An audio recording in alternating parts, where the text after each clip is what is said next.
this what you're seeing is the back of the iris here. Normally you see the front, the colored area of the iris. Now the hole that my probe's going through, that would be the pupil, of course, and it would look black if the eye was intact. Okay, it's just an absence of iris, right?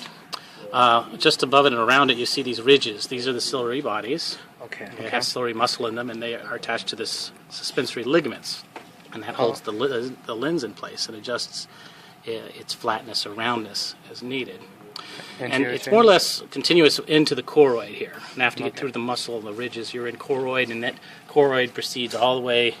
Everything you should see is black is choroid, and the tapetum lucidum. Tapetum lucidum is also technically part of choroid. Now what's missing in this eye is a retina, and here's a bit of it left. And this overlays, but doesn't attach strongly to choroid. Has kind of a weak attachment. But in one point of the eye it has a very strong attachment, and that's where all the axons from the ganglion cell layer leave the eye and go through the optic disc. And the optic disc is a blind spot, but it ends up being the optic nerve. Because there's no photoreceptor cell layers there, you have no way to detect it. That's the optic disc right there. Yeah. Now in animals like a cow and human, you never notice your blind spot because you have two working eyes, and so they compensate for each other. The blind spot isn't in the same spot. But actually, if you close one eye, you can find your blind spot.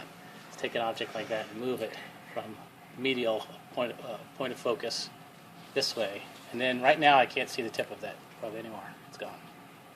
It's my blind spot. That's where the optic nerve is. Nasal side of fovea. The white area is the sclera, okay, the white area of the eye, and that's continuous in the front of the eye with cornea. It just becomes transparent. Okay. What have I missed? Anterior chamber.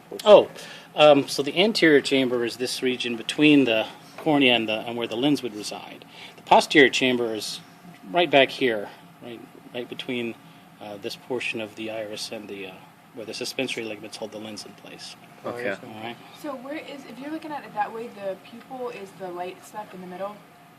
The pupil is this open Okay. absence of iris. Yeah. Mm-hmm. Where's the iris exactly? The iris, we're looking at the back of it, but this is it right here, this little flimsy before flap. the Right And if before you the cut the cornea off ciliary from front, you're going to see it. It's the colored part of our eye. And it is right in front of the ridges of ciliary body. Okay, great. Mm-hmm. Can we do one of the models too? Mm-hmm. Sorry? All right, so sclera. I'm not going to ask you particularly about the musculature, the extraocular muscles. But just so you know, for your general edification, the cranial nerves we studied, like the trochlear and the abducens, actually innervate these muscles. So the abducens abducts the eye, etc. The sclera, white of the eye, is continuous with the cornea. And we're going to open this up. Oh, the optic nerve coming out the back. And it's also the entry point for vasculature there. Okay, open the eye. So now we can see the cornea, and this is the anterior chamber here, where this is, in front of the iris and lens. This is the iris, which is the colored part. The opening is the pupil. And then I'll move this, and now we can see the posterior chamber of the eye, where the lens is. All right. And there's the suspensory ligaments in the model. Okay. This represents the vitreous body or vitreous humor. And in the living eye, there also be a humor or thick gelatinous liquid in the anterior chamber. That's the aqueous humor. But this is supportive fluid. It keeps the retina pressed up against the choroid. It has nutrients in it for the cells, supplied by all these blood vessels that you see here.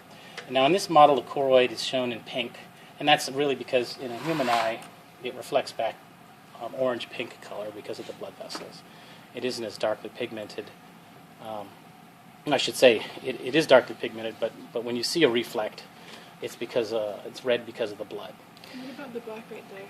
Yeah, that's again here the same as in the cow eye or sheep eye. These are the ciliary bodies that hold the suspensory ligaments. That's supposed to be attaching to these guys here. Right. And where was the iris? You see here? Look at this. In this model, the ciliary bodies can be seen in cross-section. The ciliary muscle, I should say, in red here and here.